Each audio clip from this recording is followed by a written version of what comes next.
راہ ایمان. Don't forget to subscribe our channel.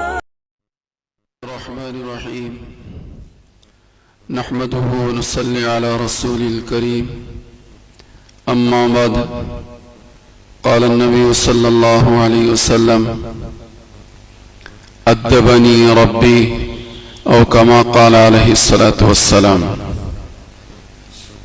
اللهم صل على سيدنا مولانا محمد وعلى آل سيدنا مولانا محمد وبارك وسلم. اللهم صل على سيدنا مولانا محمد وعلى آل سيدنا مولانا محمد وبارك وسلم. اللهم صل على سيدنا مولانا محمد وعلى آل سيدنا مولانا محمد وبارك وسلم.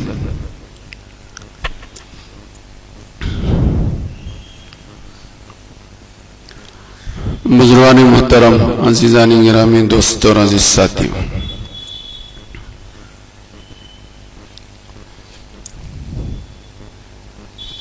علماء نے یہ بات لکھی ہے کہ جس دن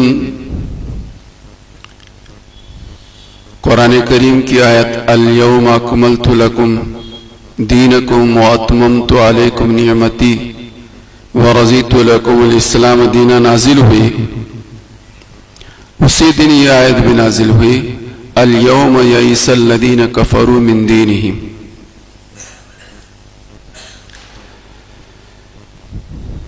ان دونوں آیتوں کو سامنے رکھ کر خلاصے کے طور پر علماء نے یہ بات رکھی ہے کہ جب دین کی تکمیل ہوتی ہے تو کافر جو ہے مایوس ہو جاتا ہے. دین کی تکمیل ہوتی ہے تو کافر مایوس ہو جاتا ہے. الیوم یئس الذین کفروا من دینہم. کفار مکہ، مشرکین مکہ نے یہ سوچ لیا کہ یہ لوہے کے چنے ہیں، ان کو چبانا آسان نہیں ہے. یہ لوہے کے چنے ہیں جن کو چبانا آسان نہیں ہے. لیکن ابتدائی زمانے میں صورتحال کچھ اور تھی، جس کی منظر کشی خود قرآن کریم نے کی. وہ کیا ہے؟ قرآن نے فرمایا یریدون لیطفئوا نور اللہ بافواہہم. دین کی تکمیل نہیں ہوئی تھی تو یہ بے ایمانی سمجھتے تھے تو یہ تو ہماری چٹکیوں کا کھیل ہے، ہم اپنی منہ کی پھوکوں سے اسلام اور مسلمان کو مٹا دیں گے، ختم کر دیں گے. یریدون لیطفئوا نور اللہ. تو شروع زمانے میں تو ان کے جذبات یہ تھے، ان کے خیالات یہ تھے کہ اسلام کو اور مسلمانوں کو مٹانا ہمارے بائیں ہاتھ کا کھیل ہے. یوں ہم کھڑے ہوں گے، یوں اسلام مٹ جائے گا، مسلمان مٹ جائیں گے. لیکن جب دین کی تکمیل ہو گئی تو قرآن نے اس کی وہ منظر کشی کی جس کے تعلق سے میں نے آپ حضرات کی خدمت میں وہ بات رکھی. اور آج بھی یہی بات ہے، کل بھی یہی تھی اور آئندہ بھی یہی بات رہے گی. جب دین کی تکمیل ہوتی ہے، دین 100% زندگیوں میں آتا ہے. قرآن کریم نے دوسری جگہ فرمایا وَأَنْتُمُ الْأَعْلَوْنَ إِن كُنتُم مُؤْمِنِينَ. تم ہی اس دنیا میں سر بلند ہو کر رہو گے بشرط کہ تم کامل اور مکمل دیندار بن کر، مسلمان بن کر دنیا میں زندگی گزارو. الیوم اکملت لکم وانتم العالون ان کنتم مومنین. مجھے اس وقت آپ حضرات کی خدمت میں ایک بات یہ پیش کرنی ہے کہ دین کیا ہے. لکھا ہے الدین کلہ ادب. دین اول تا آخر ادب کا نام ہے. دین اول تا آخر ادب کا نام ہے، ادب بھی ادب ہے اور اس کے سوا کچھ نہیں. ادب کا نام دین ہے.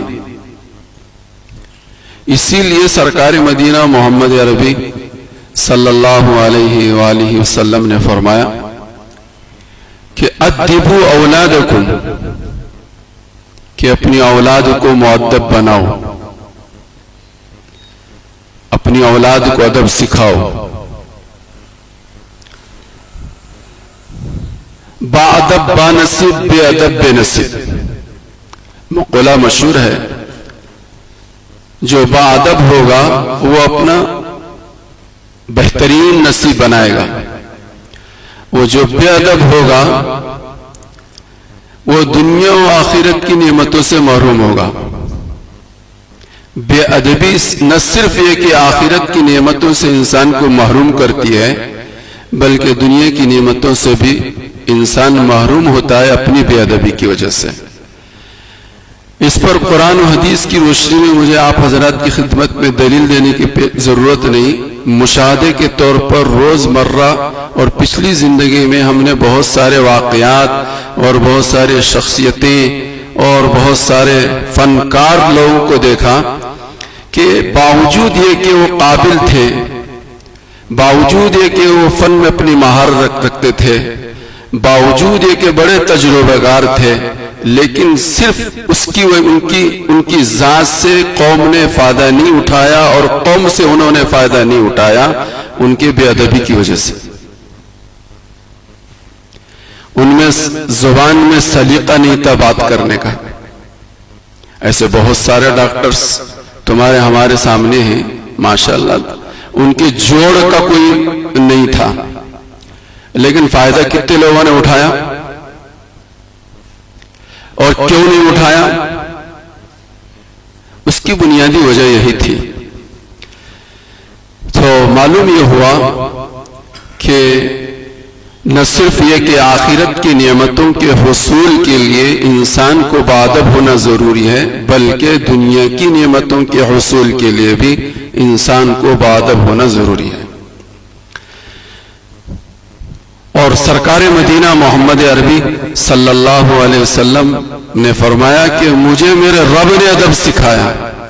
ادبنی ربی، میرے رب نے مجھے ادب سکھایا.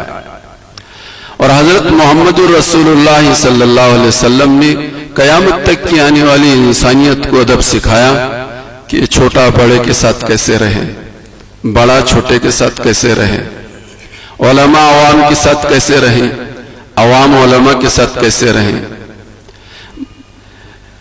دنیاوی مجلسوں میں کیسے رہنا چاہیے، دینی مجلسوں میں کیسے رہنا چاہیے، مسجد کی چار دیوار میں کیسے رہنا چاہیے، گھر کے حدود کے اندر کیسے رہنا چاہیے.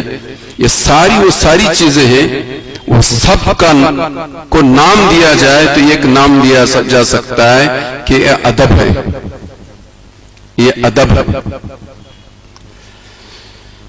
بڑی مصیبت یہ ہے آج کے زمانے میں کہ سب کچھ ہے، ہمارے پاس ادب نہیں ہے.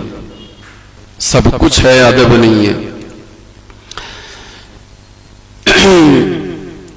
علماء نے یہ بات لکھی ہے، مامورات پر عمل اسی وقت ہو سکتا ہے جب آدمی ادب کی رعایت کرے، اور منہیات سے آدمی اسی وقت بچ سکتا ہے جب مکروہات سے گریز اور پرہیز کرے. جو مکروہات سے گریز نہیں کرتا وہ حرام میں مبتلا ہوگا، اور جو آداب کی رعایت نہیں کرتا وہ مامورات سے، معروفات سے محروم رہے گا.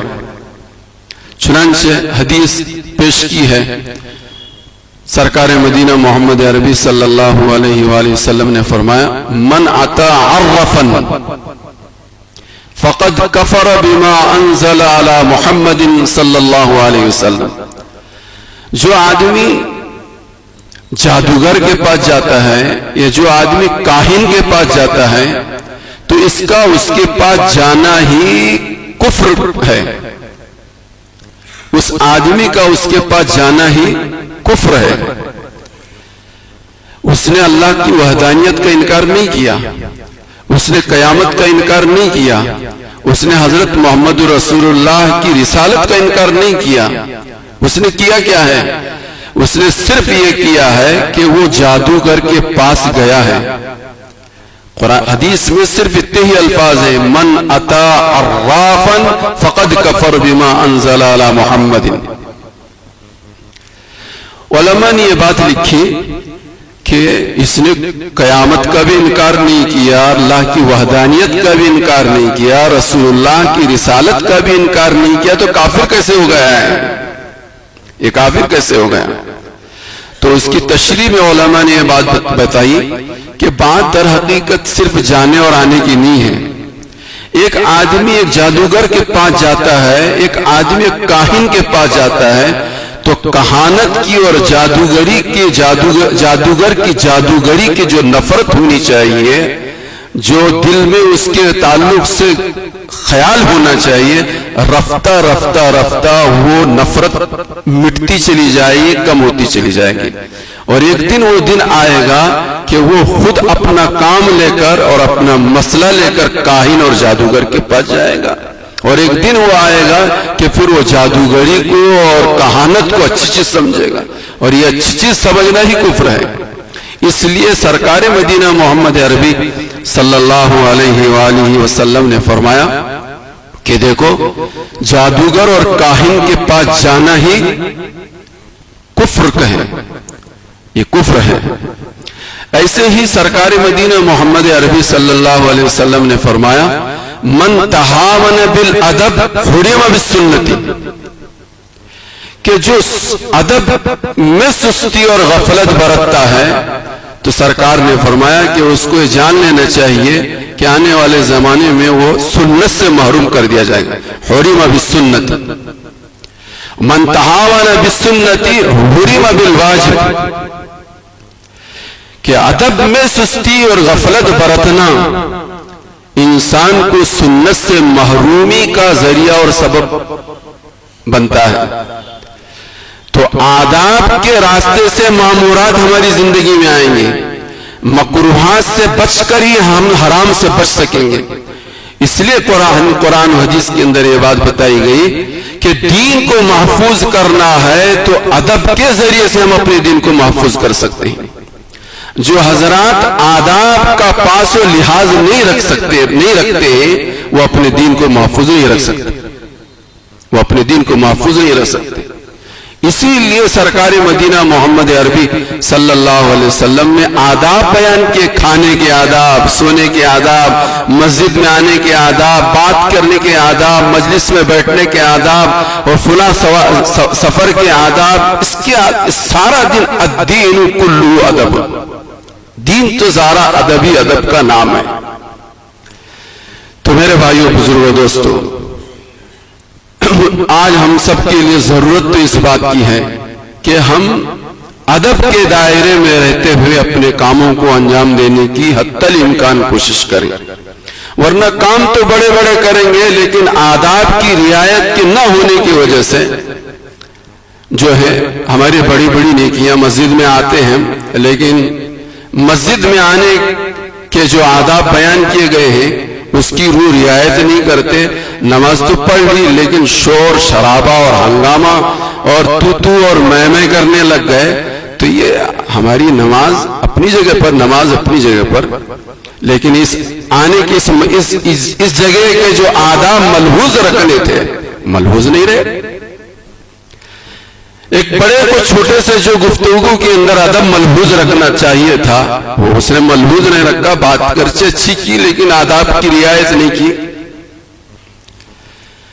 اسی طرح سے مشورے کے آداب ہیں، مجلسوں کے آداب ہیں، ہر چیز کے آداب ہیں. آداب کی رعایت کے ذریعے سے ہی آپ اپنے دین کی حفاظت کر سکتے ہیں.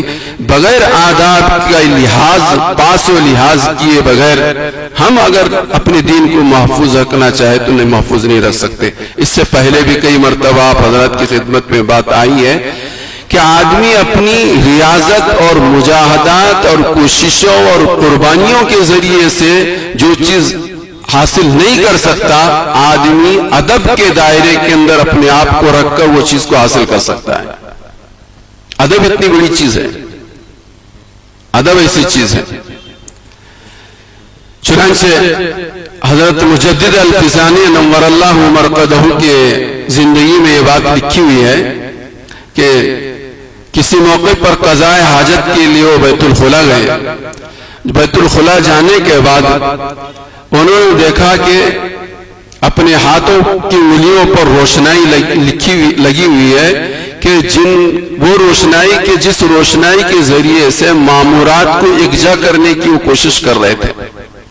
استنجا خانے میں بیت الخلا میں جانے کے بعد اس روشنی پر ان کی نظر پڑی تو حضرت کے دل میں بات یہ آئی کہ یہ وہ روشنی ہے کہ جس کے ذریعے سے میں اللہ اور اس کے رسول کے مامورات کو ایک جگہ جمع کرنے کی کوشش کر رہا تھا۔ اگر میں اس جگہ پر قضاء حاجت سے فراغت کے بعد یہی اپنی صفائی کا اہتمام کرتا ہوں تو یہ روشنائی کے جو اس نیک کام میں استعمال ہو رہی تھی وہ ہاتھ پہ لگے ہوئے رہنے کی وجہ سے اور قضاء حاجت کے بعد استنجا کرنے کی وجہ سے وہ یہیں دھل کر اور نجاست کے ساتھ چلی جائے گی، اور یہ ادب کے خلاف ہے۔ یہ سوچ کر حضرت مجدد الفسانی رحمۃ اللہ علیہ بغیر اپنی قضاء حاجت سے فارغ ہوئے بغیر باہر آتے ہیں اور پھر اس کو صاف کرتے ہیں اور پھر بعد میں قضاء حاجت کے لیے واپس بیت الخلا جاتے ہیں۔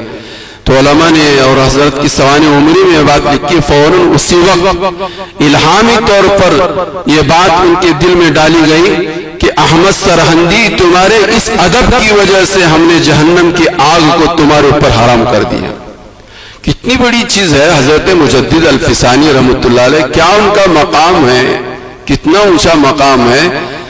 علماء نے یہ بات لکھی ہے کہ ہر صدی میں ایک مجدد پیدا ہوتا ہے، ہر 100 سال پر دین میں 19-20 ہوتا ہے۔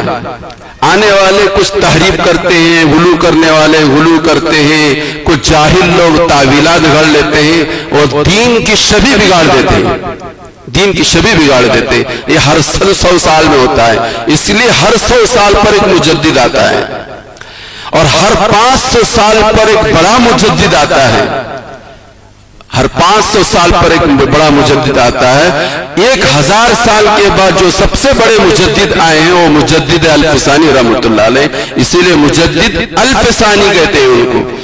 1000 سال کے بعد جو مجدد آئے ہیں وہ ہندوستان کی سرزمین پر آئے ہیں اور جن کو مجدد الفسانی رحمۃ اللہ علیہ کہتے ہیں۔ یہ ان کا مقام ہے، ان کی کیا قربانیاں ہیں۔ اس زمانے میں کتنے بڑے بڑے فتنے کھڑے ہو گئے تھے، اکبر بادشاہ نے کتنا بڑا فتنہ کھڑا کر دیا تھا جس کے مقابلے کے لیے اس سرزمین پر کوئی دوسری طاقت نہیں تھی سوائے مجدد الفسانی تنہا ایک آدمی کے علاوہ، کوئی ایسا آدمی نہیں تھا۔